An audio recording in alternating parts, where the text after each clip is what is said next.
بسم الله الرحمن الرحيم والصلاة والسلام على سيدنا محمد وعلى آله وأصحابه وسلم. بشرى سارة لجميع السوريين، صار بإمكانك هلا حاليا شركة الفيزا كارد والماستر كارد رح ترجع على سوريا بشكل تدريجي.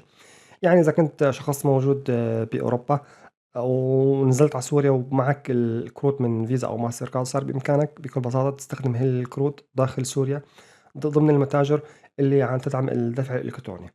طبعًا أكيد هي الخطوة أكيد خطوة رح توفّر توفّر علينا إنه على سبيل المثال لمّا تنزل على سوريا، توفّر عليك إنك تشيل مبلغ كبير من المال، ففقط بإمكانك تكون المصاري معك موجود بالماستر كارد، وما في داعي تشيل مبلغ كبير لمّا تنزل على سوريا كرمال المصروف، فأنت من خلال بطاقة الماستر كارد بإمكانك تدفع داخل سوريا بكل بساطة.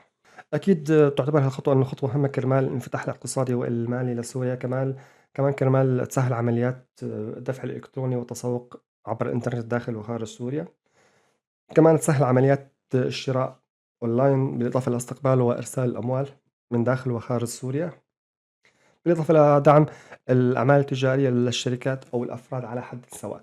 كمان نفس الشي بإمكان التحول الرقمي اللي عم يصير بسوريا إنه يساعد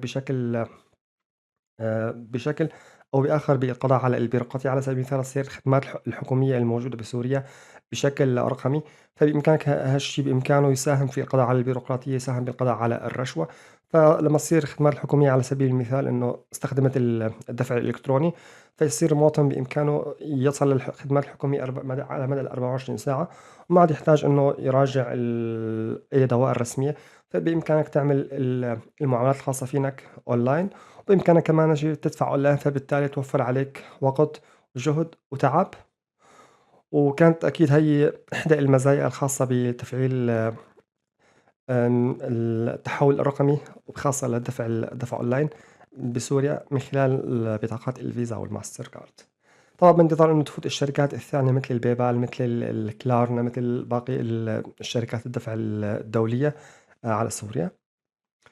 وأكيد نأمل إن تكون هالخطوة إنه رح إنه تحدث فرق كبير وواسع للشعب السوري، سواء كان داخل وخارج سوريا.